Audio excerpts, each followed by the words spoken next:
Welcome to Allyship, presented by Gamers for Peace, an initiative of Veterans for Peace. My name is Erin Roper. I'm your facilitator for today, and I have a couple of co-facilitators, Katie and Jules. We also have our excellent tech assistant, Sam, and as Sam has been posting in the chat, for this first part of the workshop, we're going to keep our cameras and our microphones off, and then later on, we're going to go into breakout rooms, and if you feel comfortable, you'll turn those cameras and microphones on at that point. There are a lot of parts in this workshop where we're going to ask you to participate though, so please go ahead and drop your comments and questions in the chat box. Jules and Katie are going to read those out as we go through today. So on our agenda for today, we are going to look at some jargon because every specialized field has jargon. So we need to define some key terms. And to start that off, Sam's going to drop a glossary link in the chat box. As we go through this presentation, I'm going to do my best to define certain terms, but at any time you can pull that glossary up and read the definitions, and of course, ask questions as well. We're also going to learn techniques and then practice them, because what good is this knowledge if we can't put it into practice? And then, you know, this is a very complex topic. We can't become experts in one session, or, you know, I don't know if we can become experts at all because this is a practice. So we are going to give you a lot of additional resources later on at the end of the session that you can refer to. So I kind of want to start out with a story. I really like real world examples, so I hope that you do too. And I want to unpack this sentiment that we hear a lot about, like, people are too sensitive these days. I'm sure we've all heard it said in maybe our communities. We hear it on the news. Maybe we've even said some version of this, like you can't say anything without offending someone, or nobody can take a joke these days, stuff like that. Oh, the idea of like cancel culture. It comes from this belief that people are too sensitive these days. But these two pictures really help us unpack what's going on when we hear this expressed. So this photo on the left side of the screen, this is from 2017. It's a meeting of the House Freedom Caucus and then Vice President of the US, Mike Pence. And just looking at this picture at face value, like literally judging a book by its cover, what demographics, what groups do we see represented in the room? Just go ahead and drop what you see in the chat.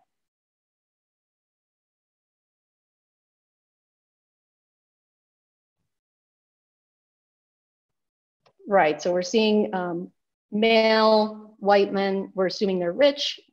I guess that's a pretty good assumption. That's something I hadn't thought about actually based on their clothes.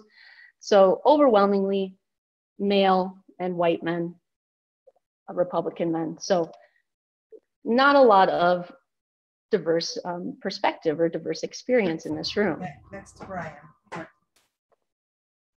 What would you like to drink? Nothing, please. Nothing? So looking at, hold on one moment while we mute that. Okay, thank you. So let's look at the picture on the right. And again, just taking it at face value, this is the University of Alabama's Board of Trustees. And what demographics do we see in this photo?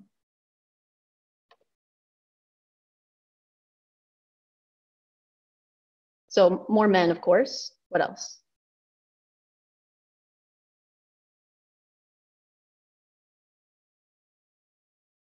Still no young people. That's a good point. That it still seems to be mostly middle-aged people, somewhat diverse, older, some white. So some people of color, some women. So it's more perspectives, getting better, as Garth says. Yes, a little bit more.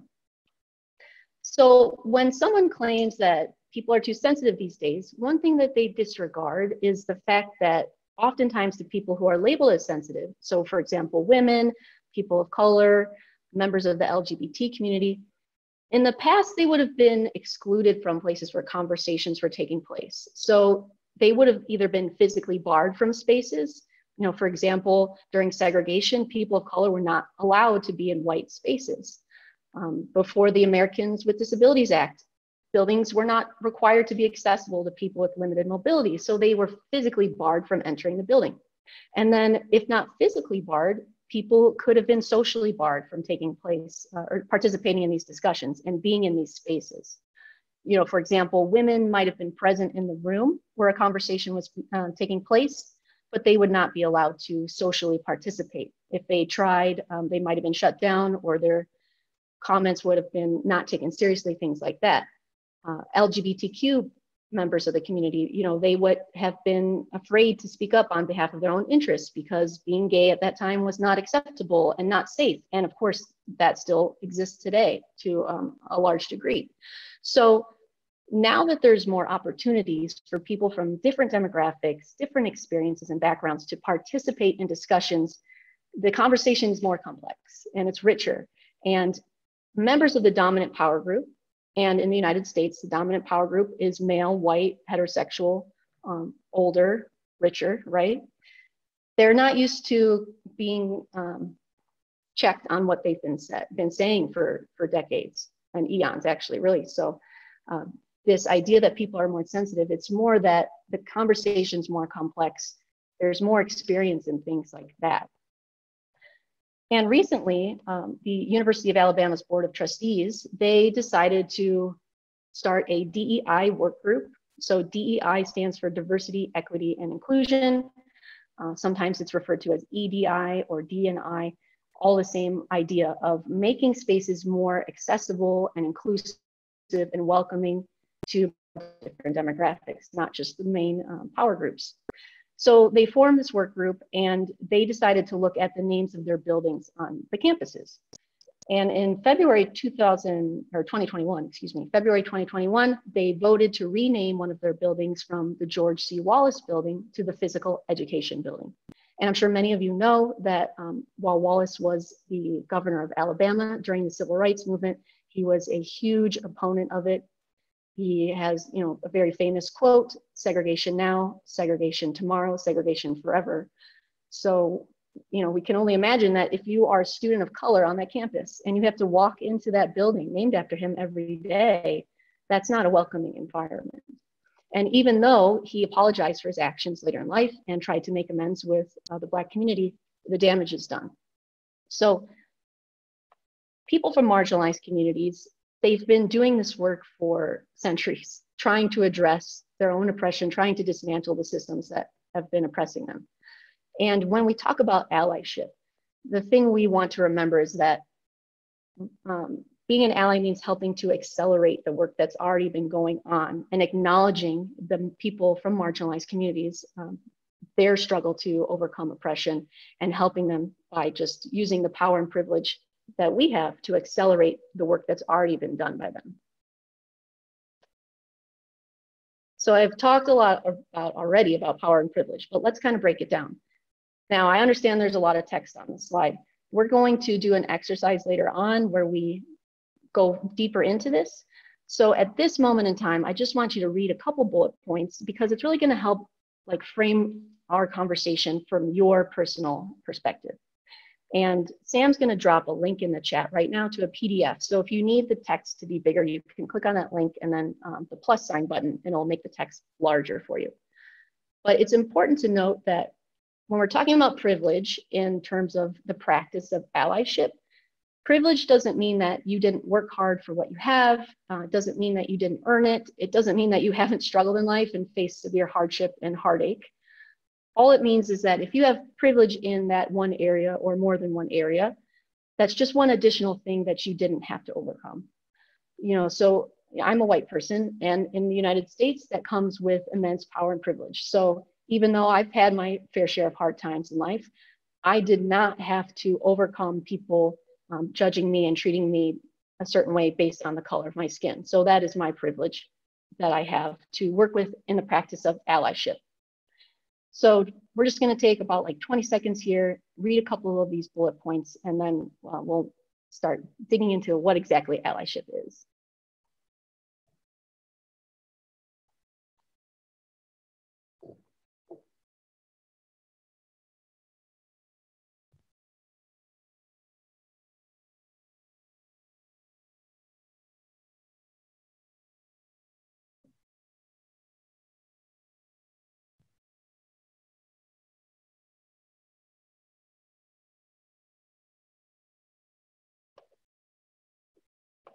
So what is allyship, or what is an ally?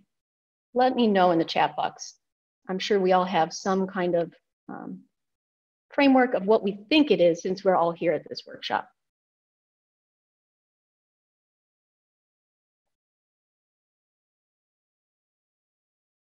So Garrett says a comrade. What else?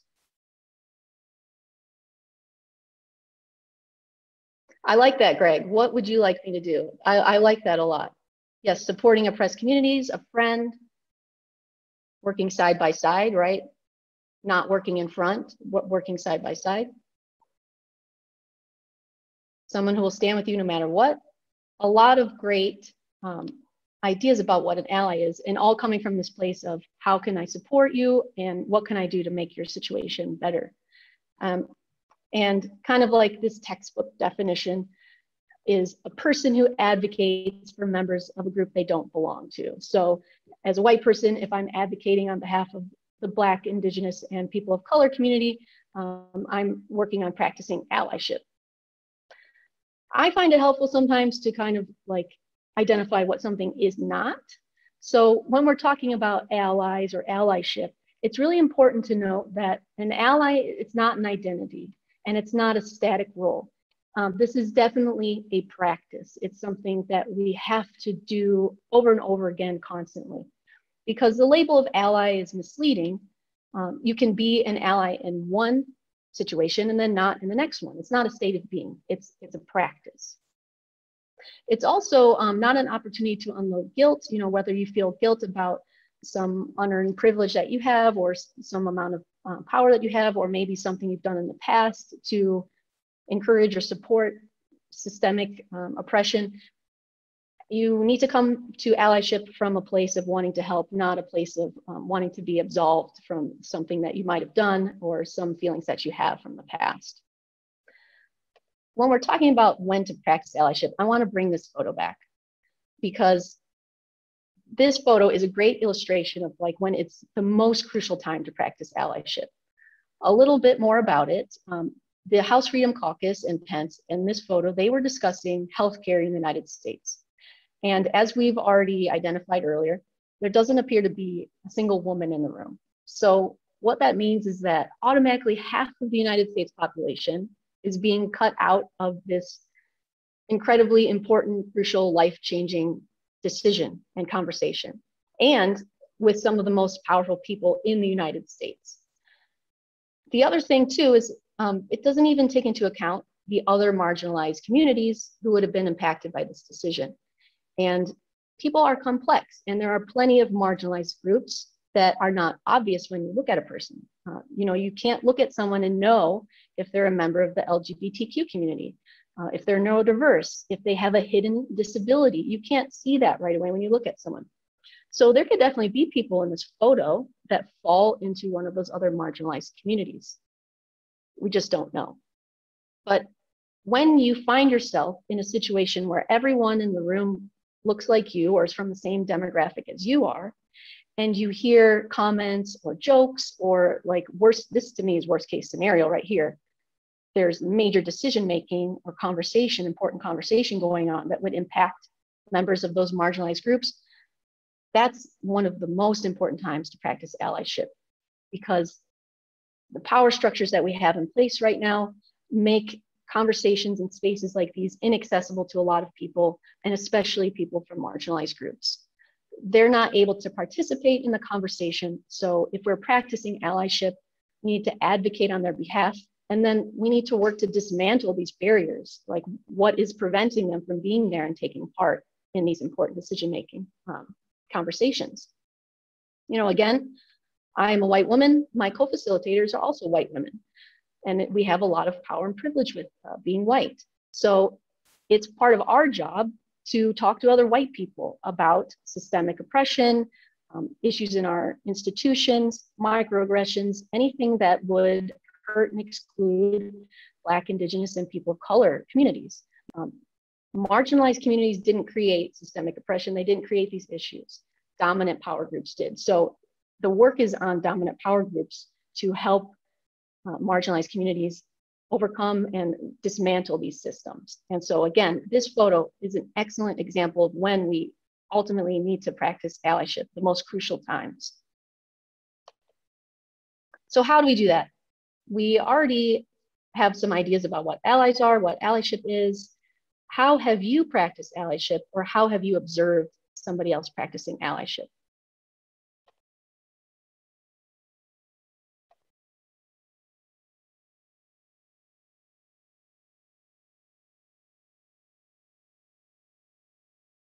Any examples that come to mind?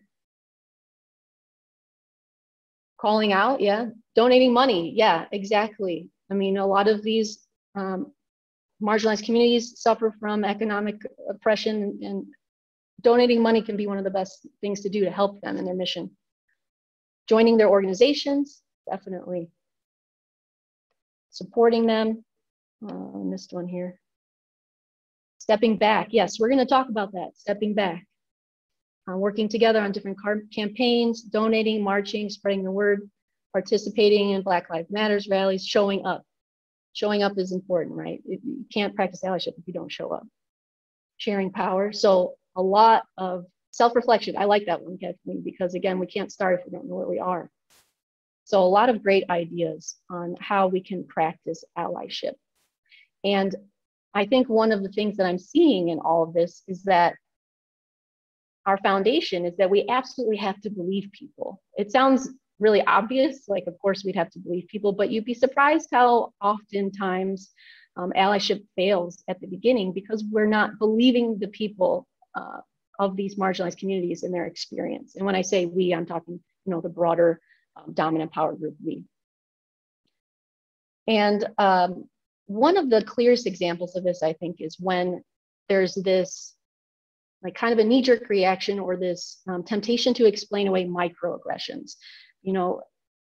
Someone might come to you, or you might overhear someone talking about a microaggression that they experienced, and you might think or say, well, maybe they were having a bad day, or they probably didn't mean it that way, right? That trying to explain away that inappropriate behavior is an example of how we're not believing that person's experience as a member of a marginalized community. We have to focus on consequence, not intention. The intention might have been, the best in the world, but the way it came out, the consequence was very negative. And so it's important to recognize that consequence is the issue here. And this example here, I really like this panel from a comic strip. This is by Tessa Holz, and it's called Dear Organizations Suddenly Working on Diversity, Here's What Not to Do.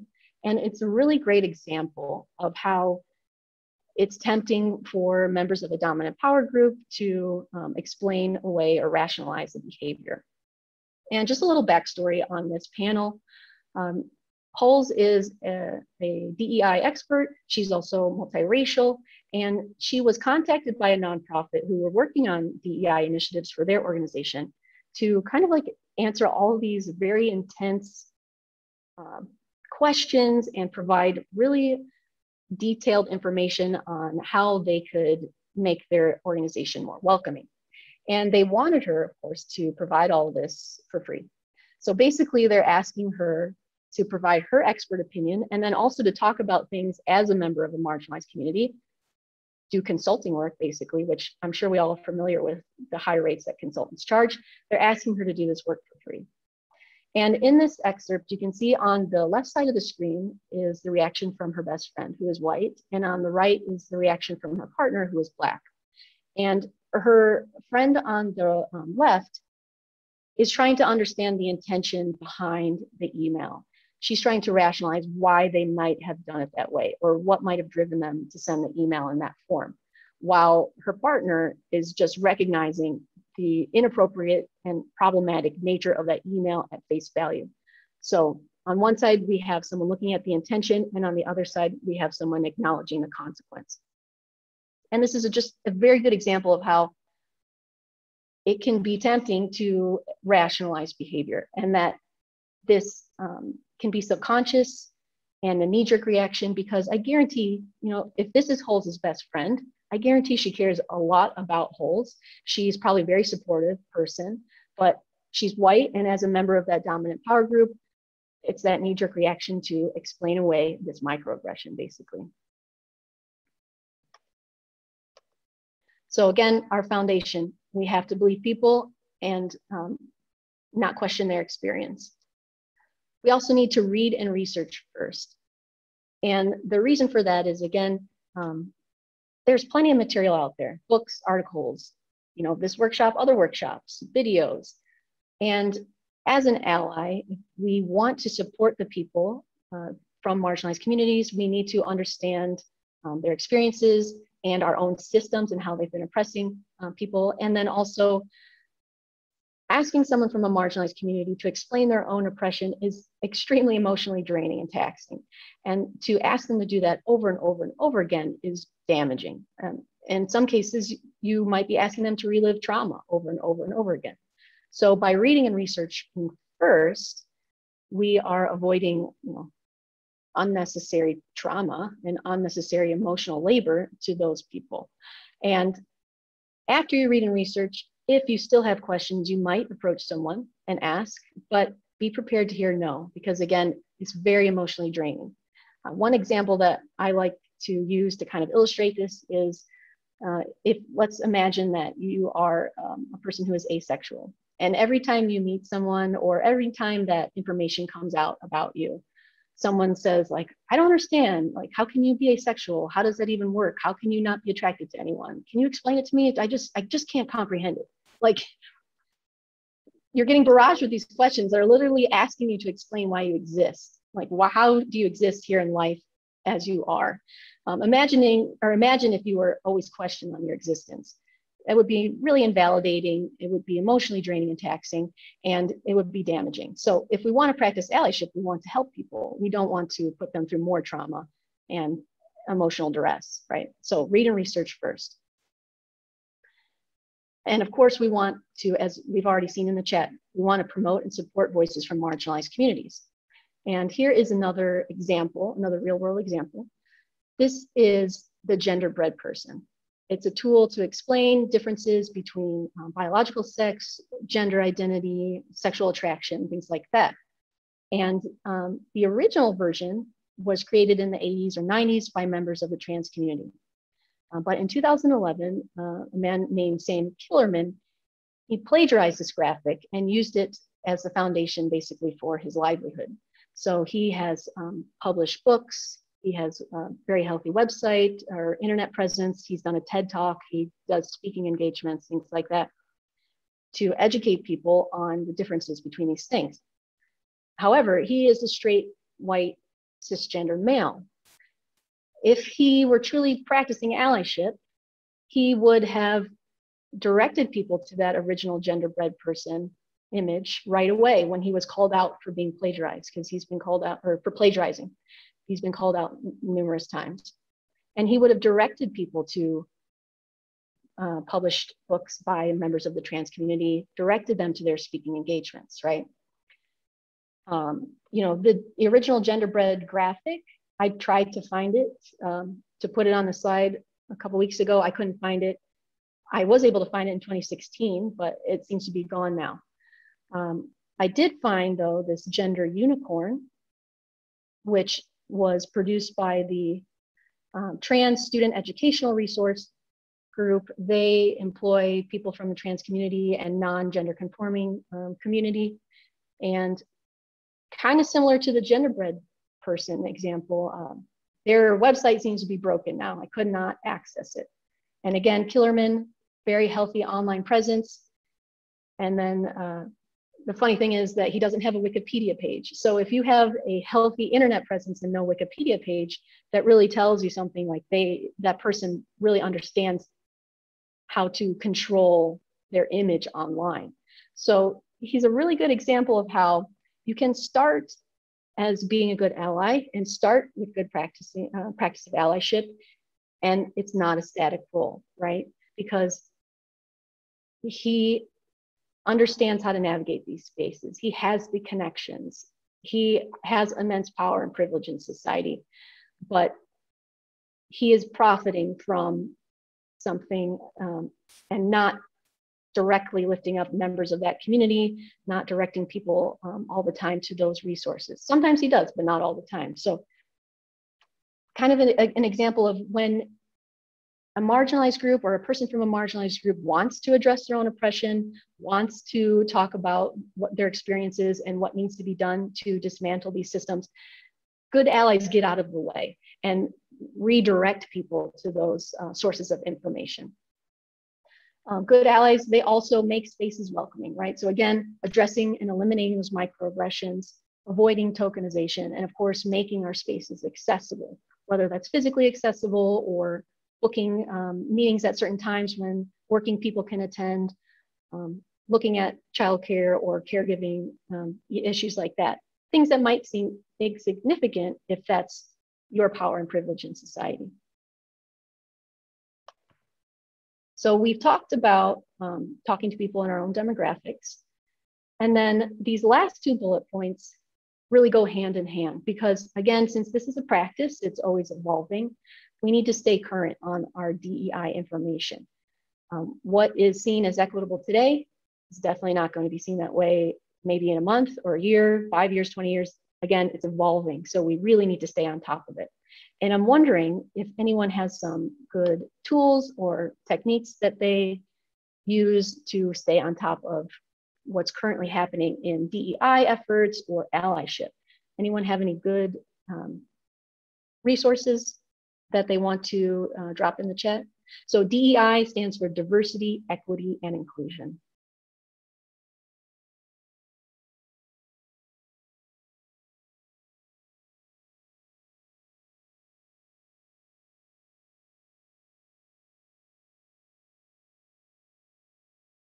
Yeah, that's a great example, Bob. So being on a committee for a service club, you have more hands to kind of help you gather those resources.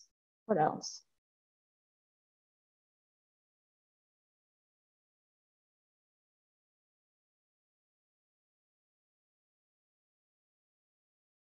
I mean, social media can be really helpful if you follow people from marginalized communities. You are at the same time staying current on DEI info, and then you're also helping to support and uplift members from those communities. Book clubs, that's great. Attending rallies, especially if you are a member or not a member of that demographic.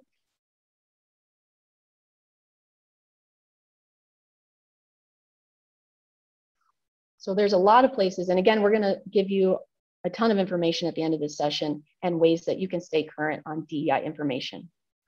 Because again, this conversation is getting more complex. More voices are joining in. And so we need to stay on top of things. And then also we need to be prepared to be wrong.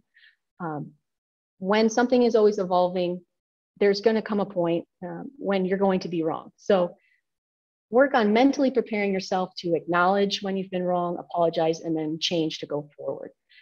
It's very uncomfortable, especially to enter into something when you know at some point you're going to say or do the wrong thing. But that is a key component of allyship, is being able to change and move forward.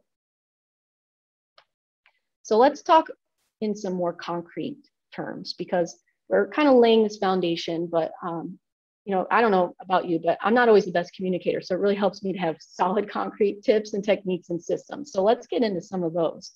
And are there any tips or techniques that you've used when practicing allyship?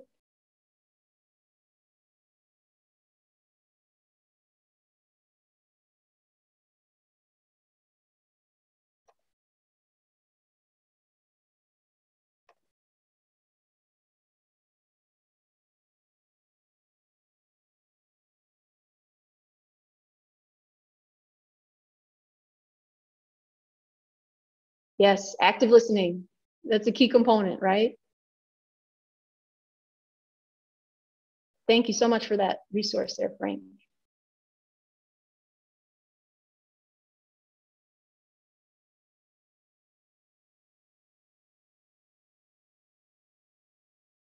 I like that, Garrett. Having friends that they're going to call you out when you've done something or said something inappropriate, right? Yeah, Pete, starting a conversation with someone that you don't know and holding your friends accountable. Empathy circle. I haven't heard of that. I really would like to learn more about that, Greg. I like this idea of holding each other accountable, especially when we make mistakes. Yeah, coming from a place of compassion and empathy, right? So when we're talking about some tips, one thing we want to focus on is the problem, not the person. And what this really boils down to is we want to call people in versus calling them out. So let's say someone makes an inappropriate joke. Instead of ridiculing them for being insensitive, we might say something like, hey, seems like that joke is really harmful to members of the LGBT community. I wonder what we can change about our environment or our relationship, our friendship, that would make it more welcoming to everyone. So in this way, instead of saying like, hey, you're a prejudiced jerk, we are calling them in and inviting them to be part of the solution instead of casting them out for this problematic behavior. Because if we push people away, more often than not, they're just going to continue that bad behavior. It might even worsen, and we need all the help we can get. So if we can call people in and help them understand and help guide them to being part of the solution, that's going to work better for us in the long run. Another great one, I do this all the time, asking people to explain what they mean. If someone makes an offhanded comment, I literally will just play dumb and be like, oh, I'm not sure what you mean by that. Can you explain it to me? And either they're going to blatantly announce, what their beliefs are, right? Or they're going to recognize that what they're doing is inappropriate and hopefully change going forward. And of course, active listening, as was brought up in the chat, it's part of the VFP code of conduct, right? That we all agreed to when we became members. And the great part about active listening is if you're actually doing it, you're automatically making space for other voices. And it's not easy. Active listening is intense. It's very emotionally draining. It takes a lot of energy. And so that is another thing that it's definitely a lifelong practice to be a good active listener. A couple systems here, and one that is specifically designed for online spaces. The first one, speak up, lift back, or lift up and fall back. You can use this in person or online. And the speak up part, that consists of people in positions of power or people with privilege speaking out against things like microaggressions and hate rhetoric and violence. And then once they have attacked those issues, they are going to lift up people from marginalized communities by directing others to their books and their speaking engagements and their publications, online presence, events, everything, right? And creating those inclusive spaces for them. And then finally, once that space has been made, fall back. So we had in the chat a couple of people listing stepping back. So yes, we're going to fall back and get out of the way for people from marginalized communities.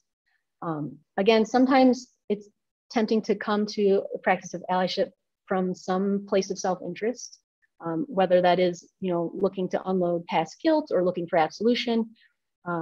It can also be, monetary reasons or social media clout, things like that. But if we come to the practice of allyship from a place of self-interest, we're going to fail. So it's really important to, recognize that and temper it in ourselves before it starts. This second system is specifically designed for online spaces. And the reason for the difference is that, something that's happening in real time or between two individuals, of course, people film stuff on their phones all the time these days and post it online, but there's a lot of personal communication, interpersonal communication that happens in real life that's not recorded and it's gone once that is over. It's not so on a virtual space like social media or videos, things like that. Even text messaging and direct messaging, it's not private. I'm sure we've all seen screenshots of text messages online. So nothing you do in a virtual space you should ever consider as private, because there's always a way to make it public. What that allows us to do, though, as we are practicing allyship, is have this broader conversation, this larger audience.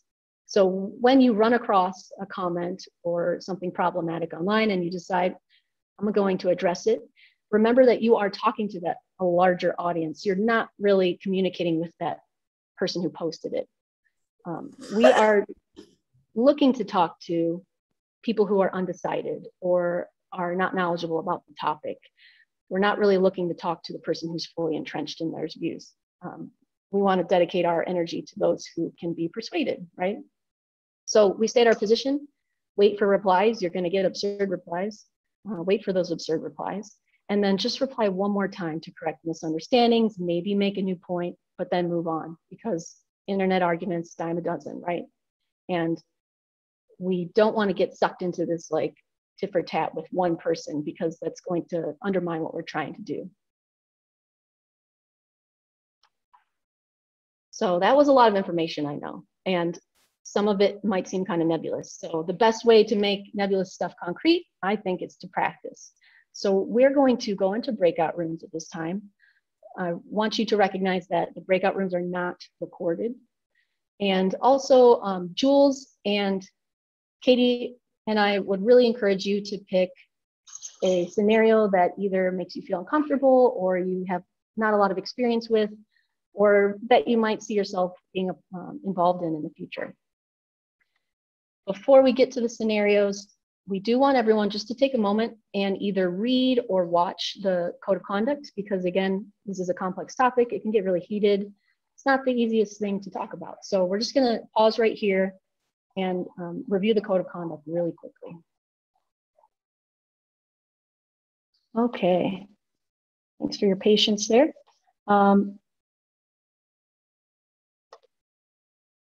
The three scenarios were, I mean, the concept, the principles, obviously we want to try to put those into action in more specific ways, but they are very different scenarios. So I'm wondering if anything came out of the other breakout rooms or any of the breakout rooms that someone wants to highlight, like a really great insight or an excellent tip or technique, something that we can put into practice. And then if Sam or Katie, if you would be willing to take notes just in case anything excellent comes out. If you have something you'd like to say, if you'll raise your hand on the icon or raise your hand physically, I'll look at the videos and see if I can see anything. Or use the chat. You can use the chat too.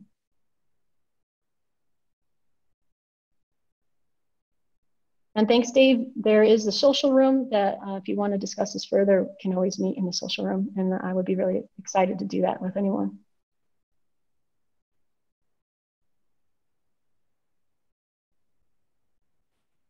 I see a raised hand from Alice. I'm Kara. It's Kara this time. Oh, okay. Yes, just wanted to point out, is it gaslighting to point out that things over time, religions even, change, and that our mores are changing?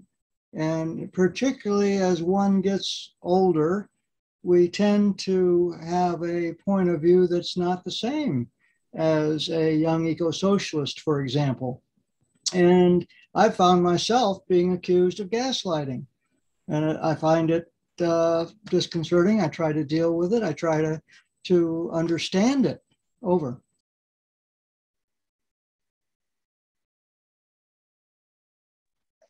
I think that is a really good example of how, like you pointed out, that things are always changing, and that allyship is a word for something that's been around for centuries, right? It's not a new concept. It's just a new word for what people have been doing forever to try to help those who are oppressed.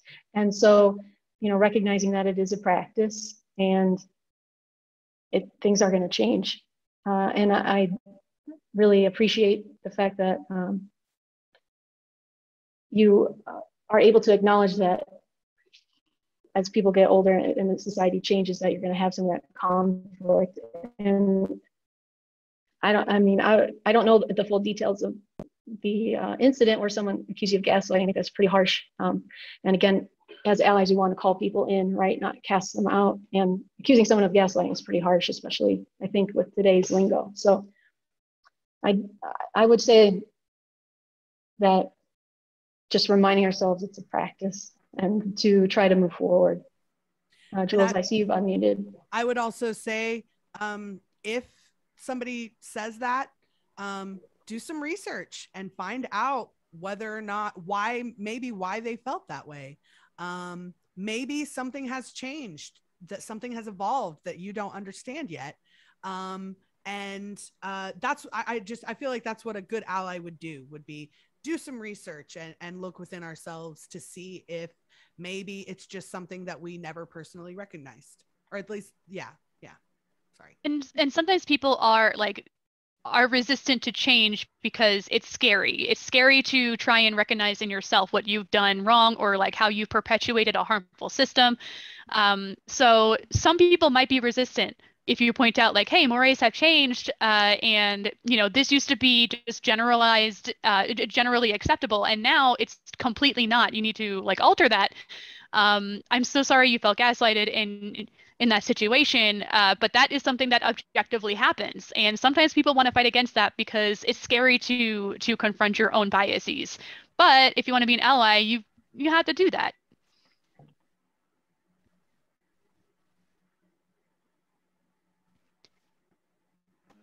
Can I say something quick? I think that, yeah, I agree with that. That things, mores and all change, and I mean, I've been accused of gaslighting too, and I think it's just, when two people are from such different backgrounds that, their perception of reality varies, can vary quite a bit, and I guess the times when I was accused of it, it was, yeah, I was confused. I felt, defensive, like I'm not doing this, but I just have to, I think, acknowledge the person's feelings and their thoughts about it, even though I may not agree. Acknowledge that this is what they perceive. Yes, it's a focus on harm that may have been done and not the intent behind the action.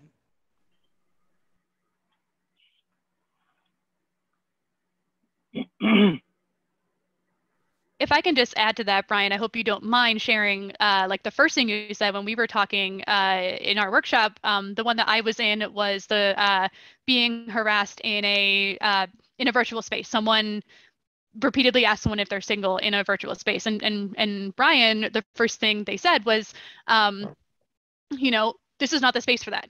We don't do that here. Just to highlight you, I'm sorry, that was the ideal response, is saying publicly to everybody in the group, we do not do that here.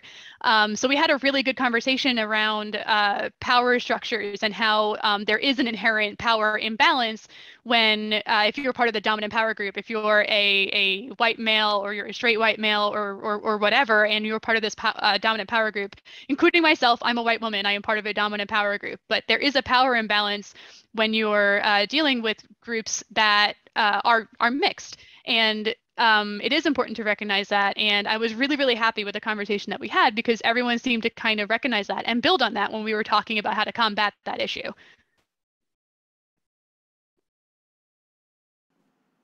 Go ahead, Kathleen. Thank you. Yeah, hi everyone. So in our breakout group, there was a question about why are we doing this? Why are we here taking time in a workshop on this allyship, on caring about pronouns, caring about supporting people of color, when we have a mission to do, which is to end war. And so I thought about it just now, and I thought, yeah, maybe we need to come into this kind of explaining why it's hand in hand. So I'm going to just throw that out to people to maybe put some light on that. Thanks.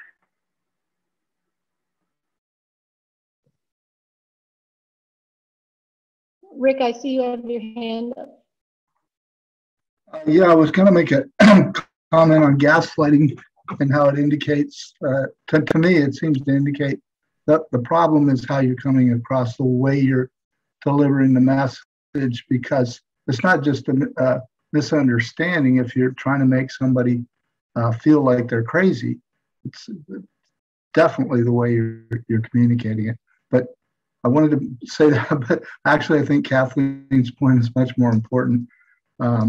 I've had conversations with people, especially after the convention in Spokane. I've had conversations with people who they not only don't get it, they don't want to get it. And they get angry when you talk about it. And they're conflating different issues, and they're not hearing what young people are saying, what people of color are saying, what non-gender conforming people are saying. You know, it's like they're saying, you know, what a bunch of snowflakes. And it's really, you know, I've tried to explain it in these personal conversations that this is critically important because the whole future of this organization depends on young people joining and being comfortable. And that's not going to happen if we're mostly a bunch of old white men who are completely callous about how our words and actions affect other people. So that would be my answer to Kathleen's question. We have a couple of comments in the chat upon Kathleen's point. One of them from Steve Breedlove. He says, intersectional oppression. If people are disposable or othered, then we won't ever undermine the fundamental social alienation that imperialism requires. I also really like a comment from Frank. He said, war is a part of the cycle of oppression.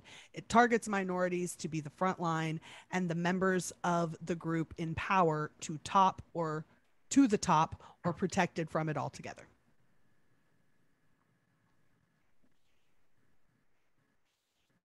I think Vince, you had your hand up next. Yes, I did. I think this is the discussion of VFP, and I think it's been a discussion in progressive circles for many, many years. Is this part of the work, or is it a distraction of the work? And I've come down on the side for many, many years that it's a central part of the work.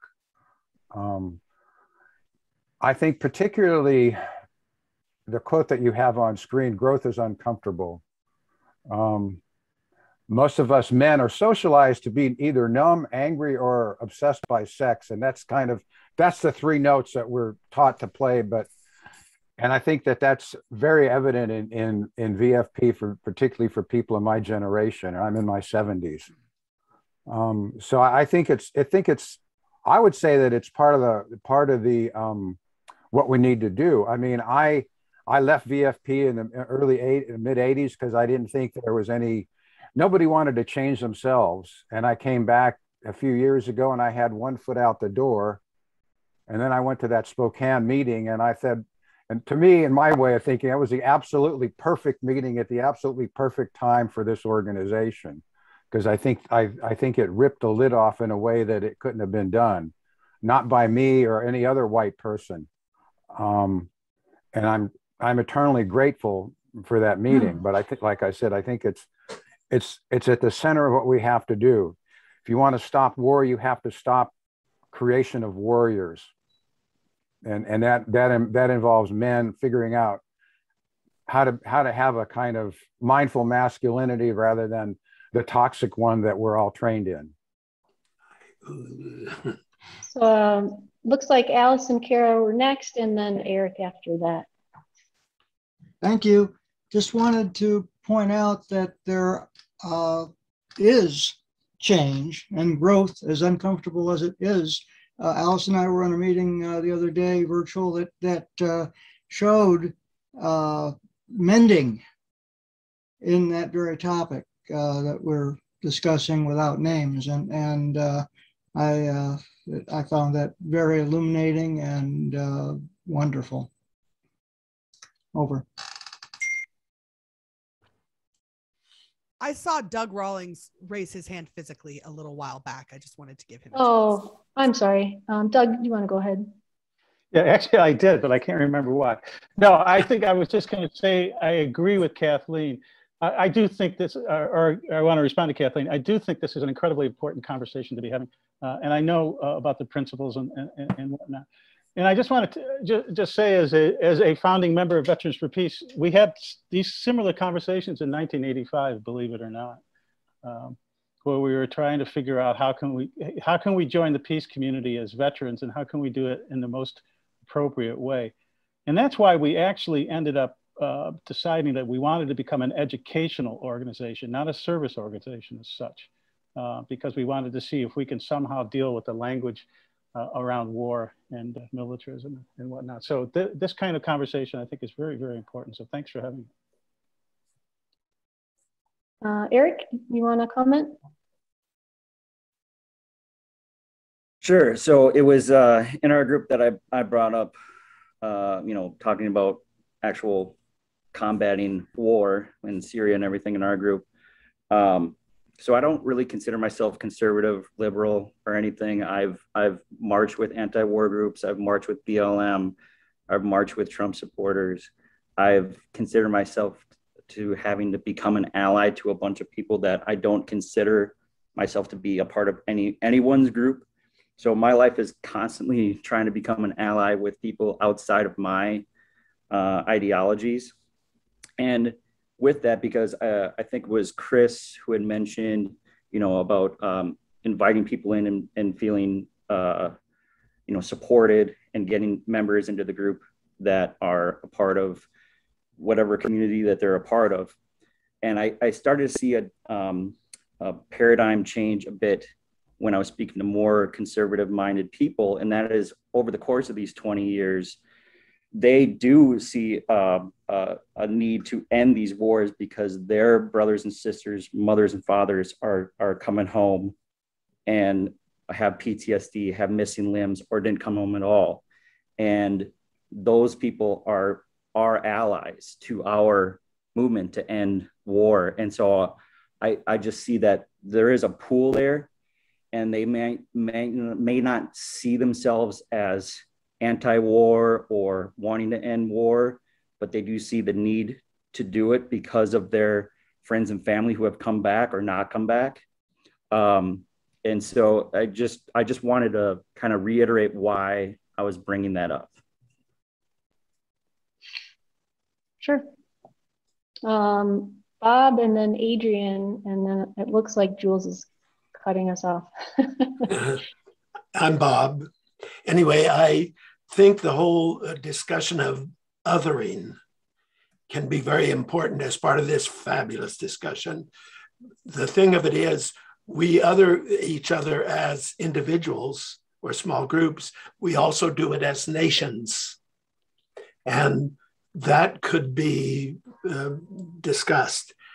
I am gay. I was a swimmer in the gay games in 1990. There were thousands of gay people all over the place. And I thought, oh, isn't this wonderful? And then all of a sudden, the people from Vancouver started calling us fags. And I was afraid. Even if there were thousands of them, there were more, thousands of us, there were more thousands of them. And one other thing, I've been in I will never join Rotary, what they think of gay people. And the thing of it is, I did join Rotary, the Rotary E-Club of World Peace. They have wonderful speakers and all that. And I have noticed I'm very gregarious and I'm always pretty much out of the closet every place. But in that gloom, months and months, and I'm still in the closet, I don't feel part of the group. And for something's holding me back on coming out of the closet. It's astonishing. And, talk about being older, you should learn by now. I just had my 82nd birthday. What's up with that? And I'm still like, anyway, never mind. Thanks for giving me this opportunity.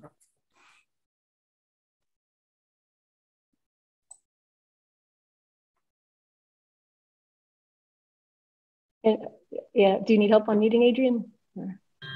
No, I got it. Can you hear me? Yes.